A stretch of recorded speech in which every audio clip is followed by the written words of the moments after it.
ole Veteran League Arlan Monpuya Memorial Veteran League Basketball 2021 first match to Antan Tachia Apol Dara Asin over trial tehi Mohican Sanya it's one in Apol Gray Apol Dala trial tehi Mizoram Police te ani vethungani oh Mizoram Police na meron score luta Mizoram Police in point ni aron lo chuak ta Mizoram Police jersey number 7 Monpuya ni ka sia ni hi ni kuma po khan dinglian han hi Veteran League masa po khan in police ai hen khel thei do mai khan oma oh aron chang vele ha tlat mai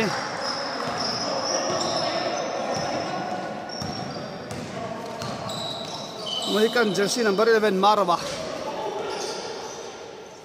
oh police tamen an ti veleng hala drive ina hop lut abahan lut chateu em Mohican tamen ron ti phei veleng hal bian a oh Mohican outside the tangin air ball mai wan pui tak em police lam pangir nai hat phat khop maya oh backdoor apea maro chu ti sul trap outside the bola chuk le ngala drive ina mid range toilet mai rebound in chula oh police in chang vele ngal oh tuna kan rules hianin playing 5 hianin under above 40 pakhat amnge ngai tune diklai point chuan chuan oh va reverse thae ka chu amol tuk reverse jersey number 14 moi takani oh mid range ala donem alawa fake follow mtlat oh follow oma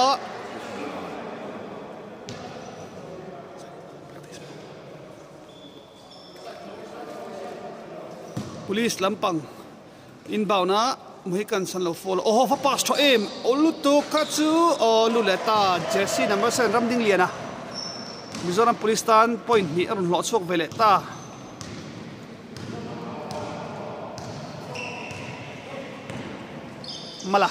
mala 3 alut alut teu em police in fast break game pace antisanga shoot lut lautlat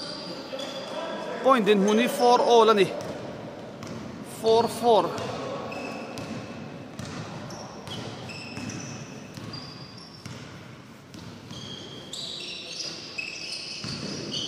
Mohican lampang ball ko lea mala cross passing ron thaya Marawa chep kutuk olu them Marawa alu lo chi chia oh rebound oh police tamen la vele tlat oh fall lom le tlat mai jersey number 14 Mohican team fall pani na anita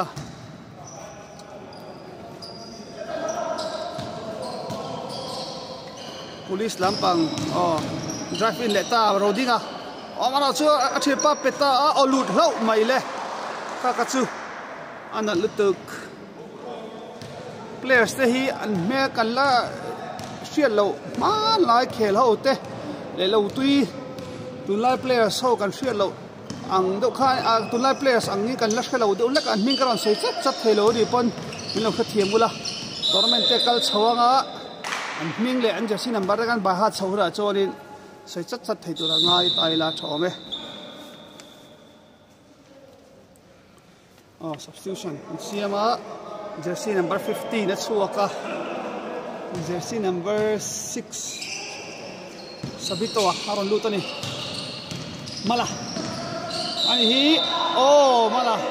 free throw vai ni shoot doni mala hi oh mala hi ADBBA OB thanthar akhan tuna khan atel hau maya an lom pui khop ani ama hi lawyer ania time out Mohicans time out break kan nei ve lokang tro pakhat na lut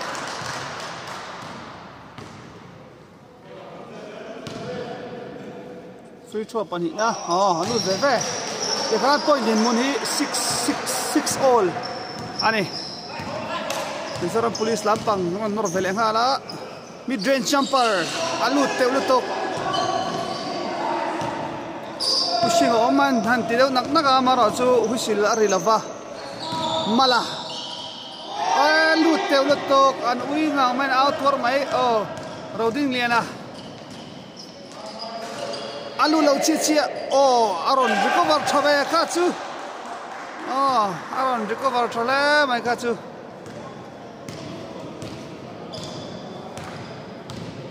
Marawa jersey number 11 na Marawa Sabito mid range atoy shot mala rebound na mala mid range bank shot Molotov tikhan 8 all anita 8 ai netok la mai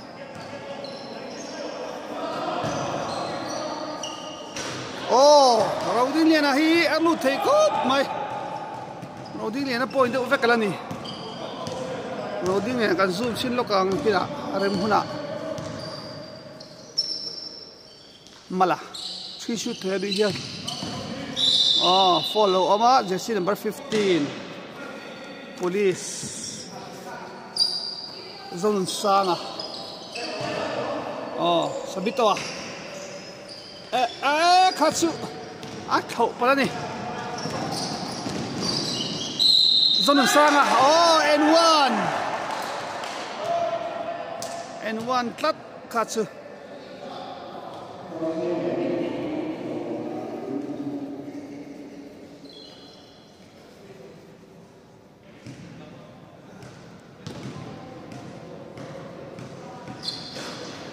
alu lo chichia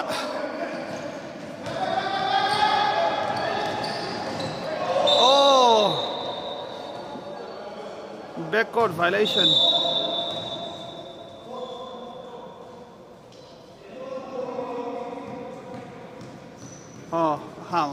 and personal palni backcourt violation ya Mohicans ball turani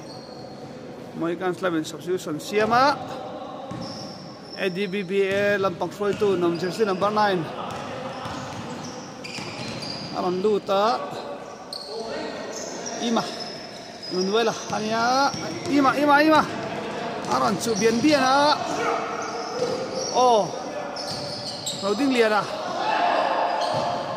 Roding liana mid range alu leta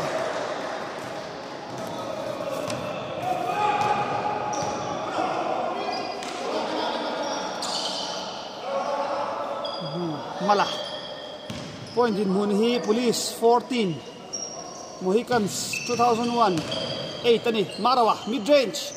toilet head rebounds Police in la zone sanga hit cop mai zone sanga 3 alu tat 17-8 ikan point in Munhi 17-8 ani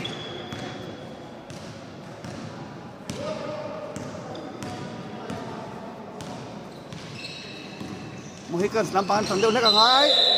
kick ball low pet lot mai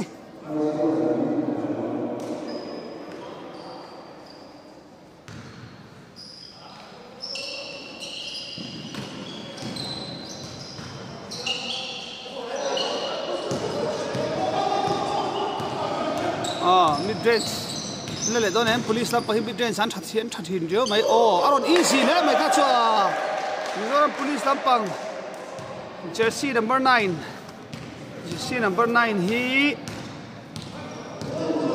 lian sang zela ani lian sang zela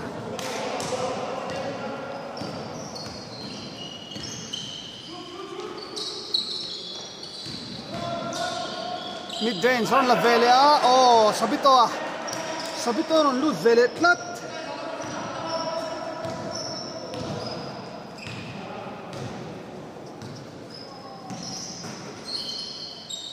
baseline pass ko lu thei ko mai roding liana alu lo chi rebound police put back thei lo oh 3 2 1 balot tel and khan first quarter khel zo ania point din mun hi 21-10 turani kun na thak man lawa 21-10 quarter kan tron le ta second quarter 3 atoi set point din mun hi 21-10 oh police ording liana virmol tuk at khatsu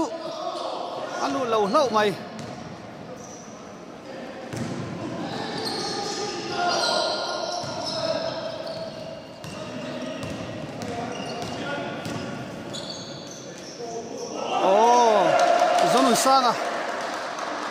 zonun sang hay lu thei ria mai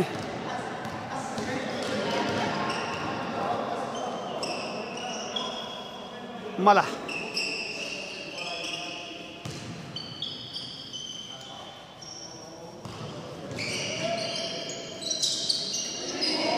turnover siam ve tlat mohikan slamin police lampang pass le lia back shot don em atoi set oh alu lo chia oh police lampang fast back turnover siam tlat mai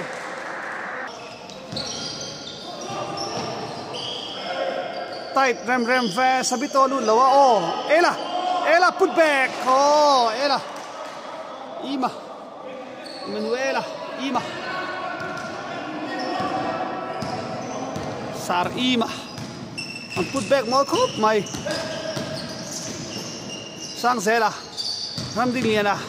to ding liana oh atto da ti shop mai fola be sei de wa maro chu fol khom silava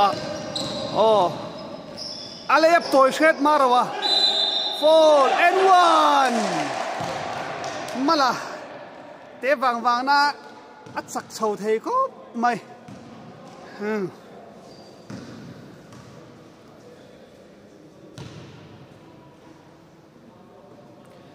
hemizo mechi life kan tum chinanga ma quarter zo ra life kan tum chinanga kan theilo pal ta khlau chonin hello le donia lu lau tlat oh sabito lu le ta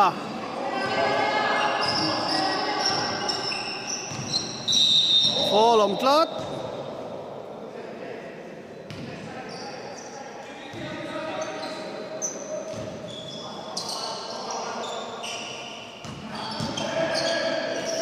layup oh anlo khoya wangin mid range atoi set mara zuri bam police in la shot clock shoot ngai to air ball le lo substitution siam dona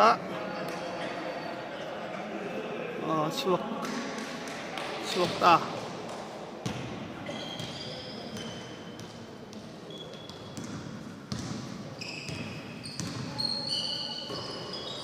sabito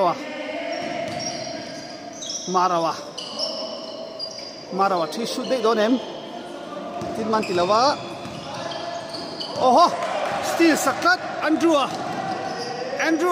atoi set Andrew fall oh mala awingang mai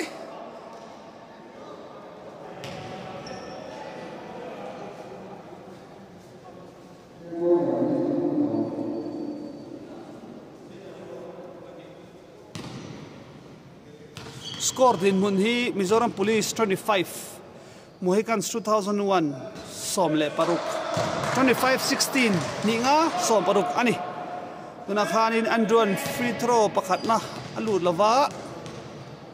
apani na lu lo ve ma se rebound roding liana pass choi tok sang zera block sabito block clap my god chu oh fast break Oh, jersey number 12. Oh, timeout. Timeout. Ruata. Oh, ruata na aron lutlat may timeout break kan dei lo kang. Oh, live kha kan han tum zeta amaro chu. Kan live fa du thu sam lo wa fia tok lo wa. Chu wang chonin an ma ni in khelo hian fia lo dewa en let le ai chuanin hian fia dewa an en let theinan live lovin replay a YouTube pa kan da jok don ani. Quarter khat kan losa kan ti vel china karom namun hi holain don ani ya du angin network at saklova chu wang chonin network at thalo wang khanin du thu sam lo ani. Oh, han moi thilem Mizoram Police hi tuna hian score 36-20 ani 36-20 Mizoram Police in nan beat ani.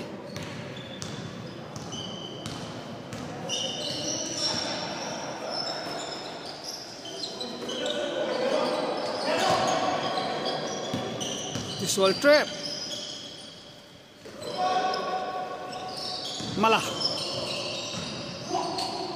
apan nal tewe malah hama ju toy khata Andrew faka Albata. Oh, Albata ron dei na kop mai timeout Mohicans. Timeout break kan nei lo kang. Timeout break ka ron le ta tuna hian Mohicans ruatan bola khoi meka sabitowa pea ima drive in easy fair apa moe khachu ima kai easy ha ma khachu. Oh, still a trap maro chu man easy fair. Oh, backdoor lo open Andrew left to shot Andrew let chara mala still sak teulet to Marwa fall Andrew hello fall mai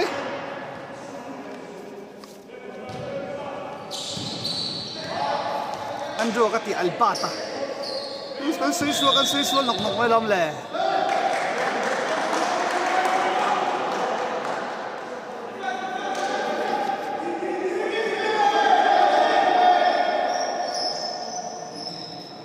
Mizoram Police ball.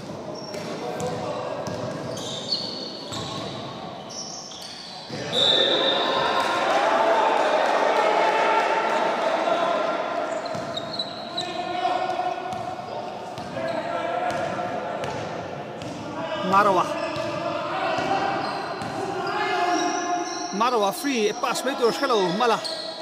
Sabitoa 3 shooter alu low rebound Roding lian push phaya police in fit ani hi easy. Oh, fast easy le to an dang lo re wata bola khoya. Score din mun 40-22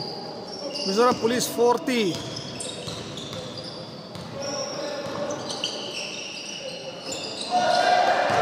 Roding lian still le lat paka khap dio toy phet paka Roding lian oh Albata for hamlo Marwa ima hamlo wa Albata fall ka chu chiang ta ni hamlo chin to lo kha chu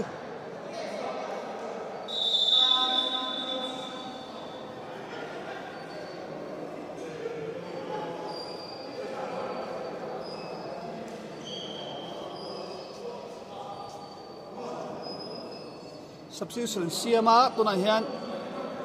sok tuan chiang ta Albata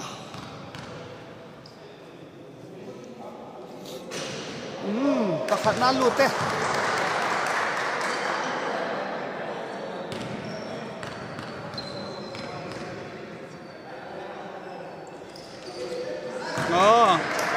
apan lut ve ve score din mun 42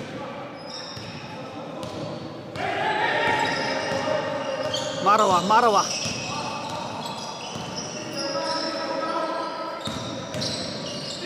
foul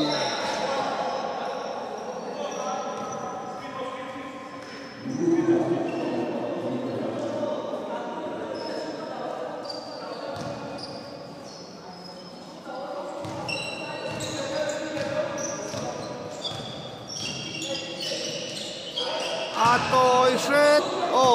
rebound Marawa la lea Marawa baseline a khallu tuma Marawa chep do hek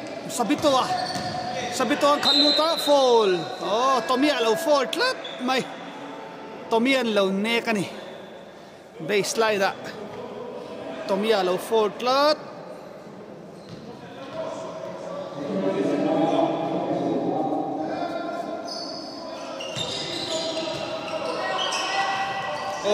Marawa boy trap Chua follow Katsu follow klat an trangane marate munam khop mai hetiang ram tur hini Mizoram police faka Tomia ani hi Leighton Titan sakhel du reng thin khania venga po Central Way me ang tele veng tournament apo khel du thin khania Tomia roding liana chep trap faka easy ni tokkha kachu Mizoram police 42-44 Mohicans 24 ani second som ne Mala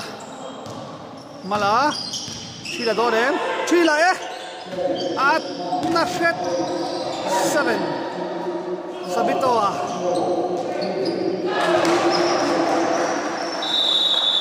dekhan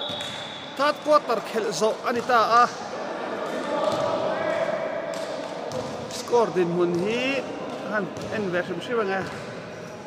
score hi 44-26 Mizoram Police 44 anni fourth quarter kan le chia Mohicans Sabitoa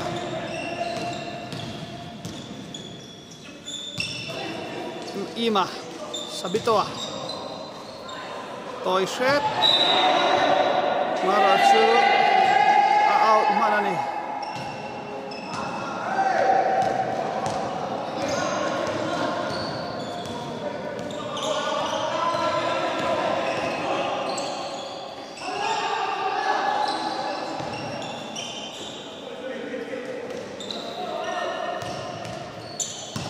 Albata reverse nu lautlat mai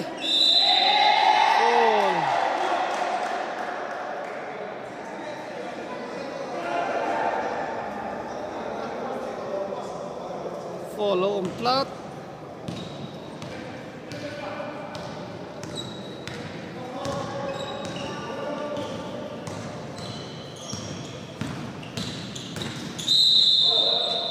and one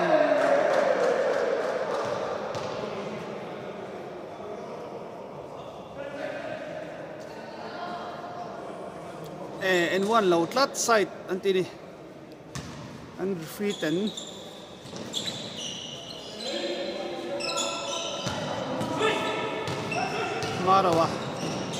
Marawa khallut lea a block lat first break Albatan faka Albata faka nulo toy shed Sabitoa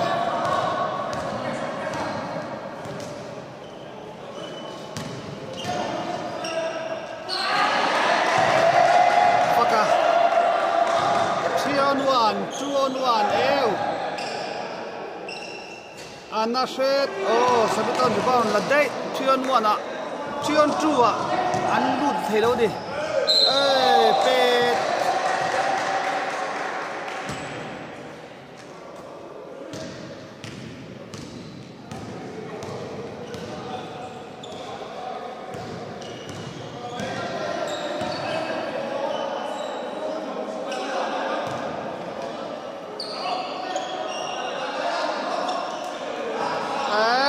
3 shoot alut lawa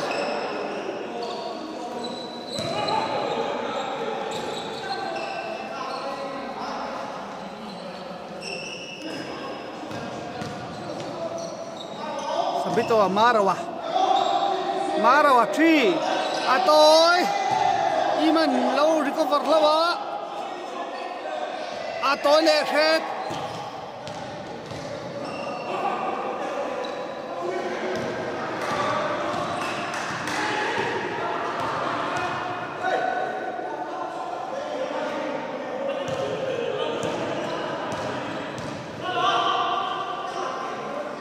Tomia Tomia lut thay time out có tầm lên lại to lut lâu lát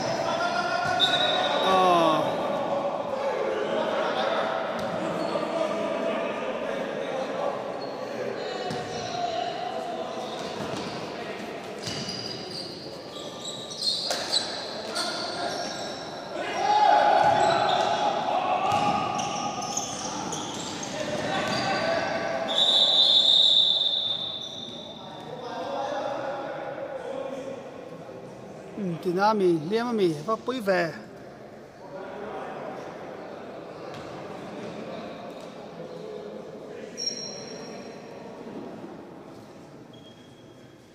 Tomia anh tin là palami ô thấu thế alo mồm mày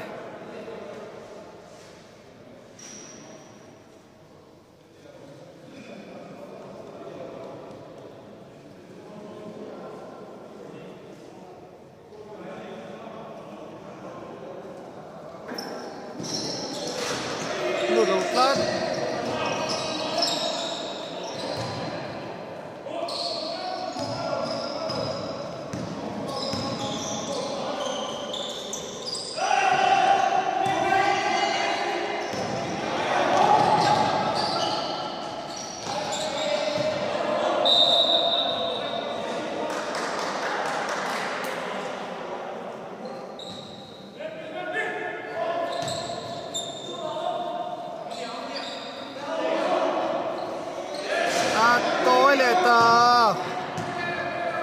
mấy can làm sụp tung cái tối đâu chở đó Faka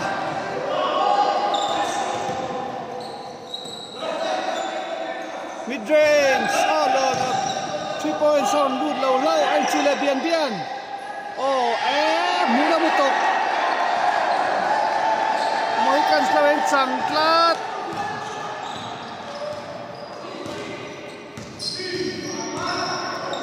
three tối lệ ta mấy can làm mà tối đâu có dễ đâu nè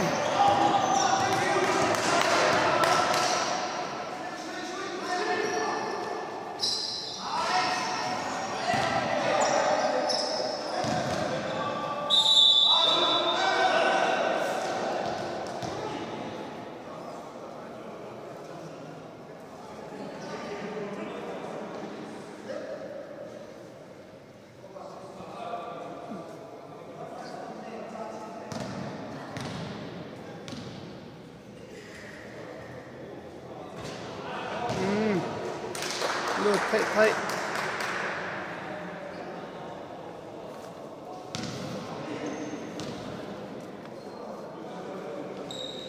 미조람 police future 차려 맨루 테이크업 바이 돈이 가 나는 피마 아니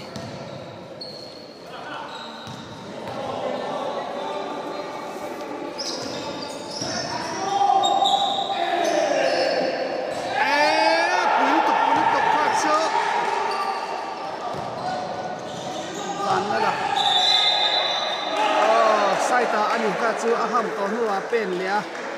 ram di alfat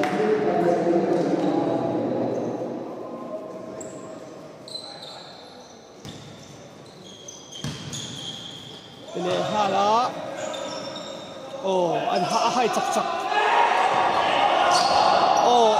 apui ge mai akun thai khap pe mo la dik kham sham fakatri Faka luộc lâu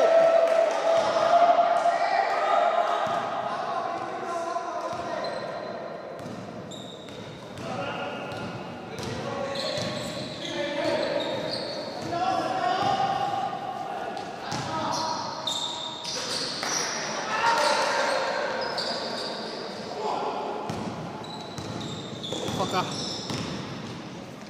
layup ball seven point din mun hit ikhan 53-26 Mohican sanding rate vang le mai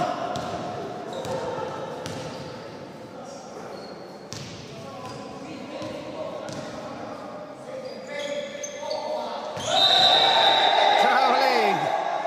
kakatse atum ai tam kala ni ka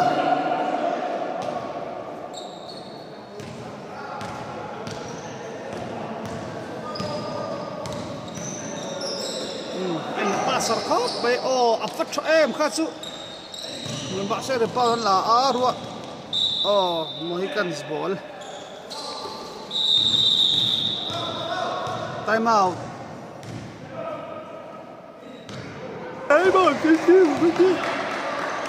time out le lo ni hi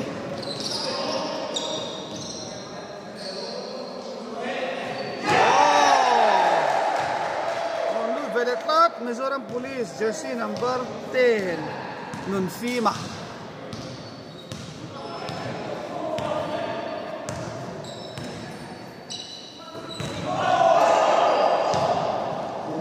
fast break Albata Anashet Faka Albata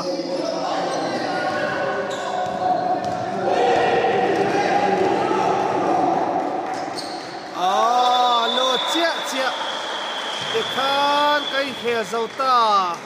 Mizoram Police 53 Mohicans 28 ani munam khop mai